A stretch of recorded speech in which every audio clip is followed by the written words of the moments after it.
It's time for another one of our regular cast. What can I say? He's the man who put the foot into football, the leg into legend, and the cock into Miss Kirkcaldy.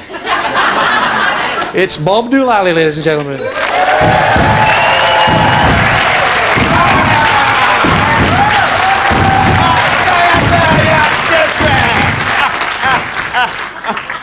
Yes, y'all know me, Bob Doolally, great footballing legend and close personal friend of all the great players in the game. If you don't remember me from the back pages of the newspapers, you're bound to remember me from the front pages of the newspapers. I had a highly controversial personal life, as you know. I was married 6 times. I was married to Miss Kirkcaldy of 1959. I was married to Polly off the Tenant's Lager can. Hey, she gave good head. Aye. Just pull her ring, she fizzed all over the place. Especially shook it up a wee bit. I was married to Petula Clark, sadly dead now. I was married to Barbara Dixon, sadly still alive. I was married to Cliff Richard, sadly dead at the time. And of course I was married to Barbara Woodhouse. Christ, she was a pervert. Hey, she tried to get me to come when she whistled.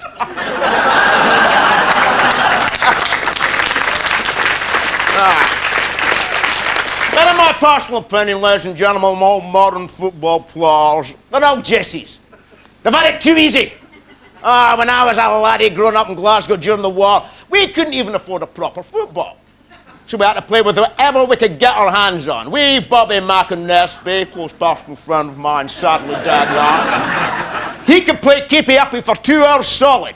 We had dog shite. Get on the foot there. Oh, you should have. Hey, get in the heat.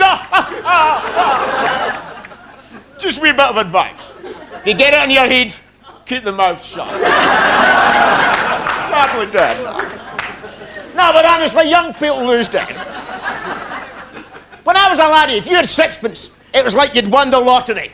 Like for 6pence you could get what? Seat at the pictures, fish supper on the way home, pint of beer, 20 fags, gram of cocaine, a bag of high-grade skunk, a night with a prostitute, and with what was left over you could buy Stirling Albion. Well. That shows how much things have changed, doesn't it? Stirling Albion were a much bigger team in those days.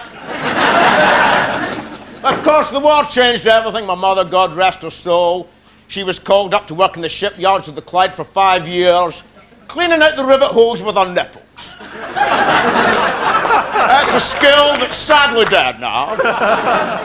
And my father, he also proudly served for 6 years during the war as a prostitute. A lot of men did. There was a war on.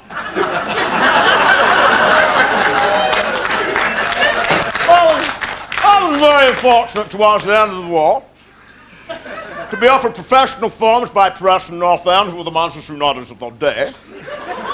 A scout offered my father 15 shillings if I'd sign professional forms with Preston North End. My father was tempted by this. Well, he was still in the game at the time. 15 bob was quite a lot of money to come his way. He'd have been, what, 3 and 6 for a hand job, 4 and 9pence halfpenny for a golden shower. Didn't get many of them. We shared a stairhead toilet with 5 other families. It was quite often occupied. But my father was a Partick Thistle supporter. So he told the scout he wanted me to sign for Partick Thistle. Now, the scout told my father he could stick Partick Thistle up his arse. Aye, that was like a red rag to a bull to my father. He said if he was going to stick Partick Thistle up his arse, he won a bloody sight more than 15 bob for doing it. He had Albion Rovers and Queen of the South up there the week before and he still couldn't sit down. Oh, a great character, God rest his soul. Just a wee bit of advice for you young people out there. See this winter vomiting virus? Nothing to worry about. I've had that twice a week for the last 40 years.